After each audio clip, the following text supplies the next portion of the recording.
If menopause isn't a disease and your body is adapting, not breaking, then the question becomes, how do you support that process the right way?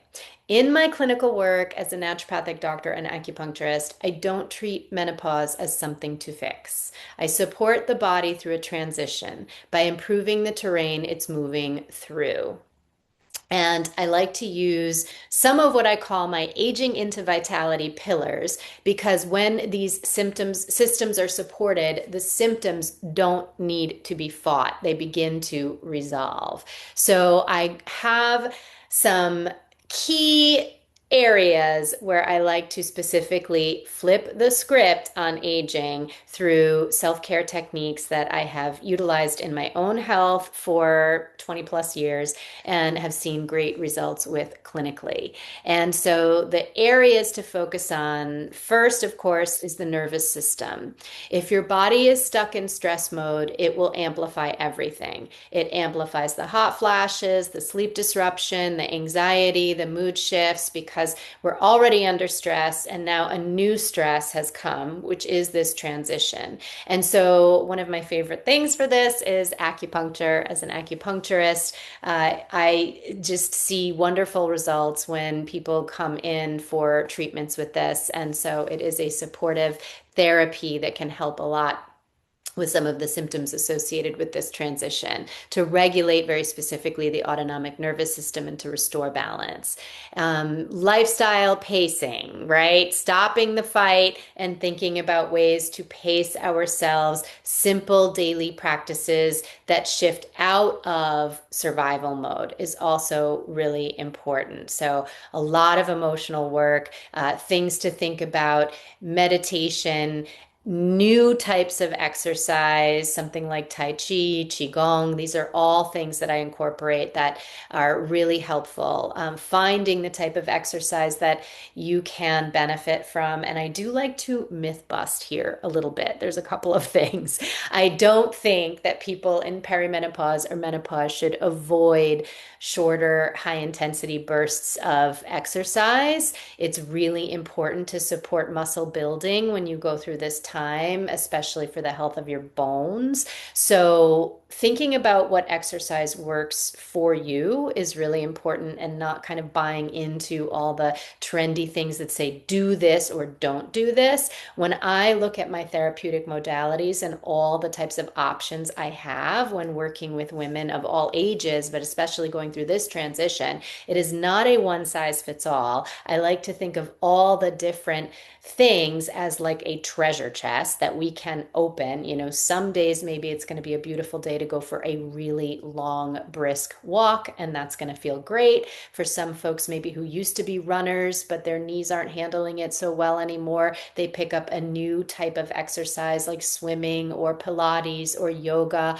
For others, it might be a more high intensity. I have recently taken on boxing and I love it and it makes me feel good. So, thinking about what feels good for you is really key here.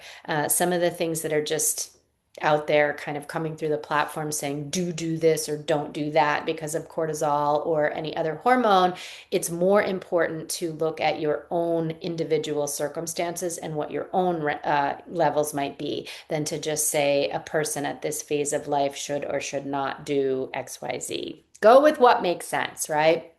Another really important thing to think about is blood sugar balance. This is something that can change during perimenopause and menopause itself. And the unstable blood sugar creates chaos in the hormones, and we don't want any more chaos. So, blood sugar dysregulation can worsen mood swings, and it can affect how we're feeling in terms of energy and fatigue, and even actually contribute to the night sweats. So, this is where nutrition becomes medicine. You know, as Hippocrates and many other of the wise folks in medicine have said, let food be your medicine, let your medicine be your food. So, you know, thinking about all the colors of the rainbow with our fruits and veggies and protein and healthy fat, and really avoiding processed foods, food additives, sugars, and too much snacking between meals can really make a difference in how you're digesting manifesting and make a difference in physiology so that we're working again with our body and not against it.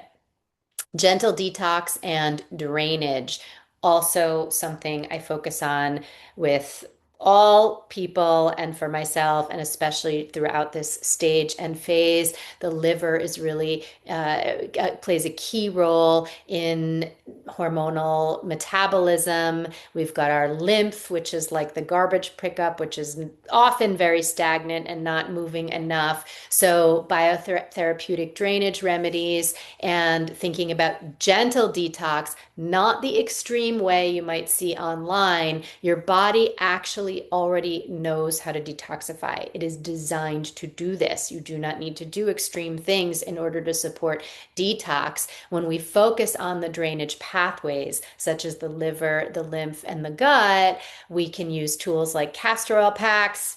Absolutely one of my favorites. Herbals, whether it's Western botanical herbs or Chinese herbal formulas, hydration to help restore flow of the fluid balance in the body.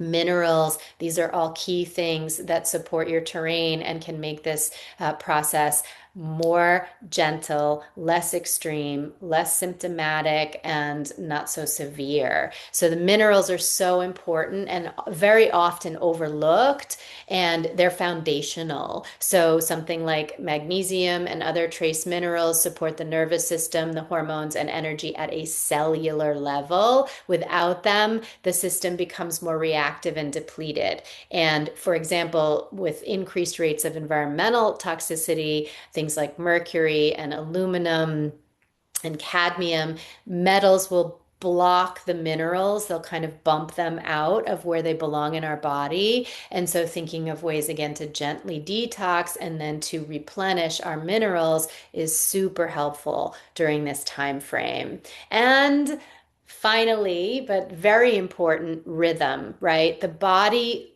thrives on consistency. Now we're learning more and more about neuroplasticity and how the brain is kind of designed. We create pathways and we go the same way over and over again. For example, if we struggle with anxiety, the channel for feeling anxious and then kind of perpetuating anxiety keeps moving. Neuroplasticity is this idea that the brain can change itself and that we do thrive on habit and routine. So creating a rhythm of self-care and making it consistent, sleep cycles, light exposure, daily movement, rest. This phase of life, menopause, is actually a conservation phase, something we see in Chinese medicine as a time to protect and nourish your essence. And so when we create a routine that supports that and you align with that, everything can shift. So thinking about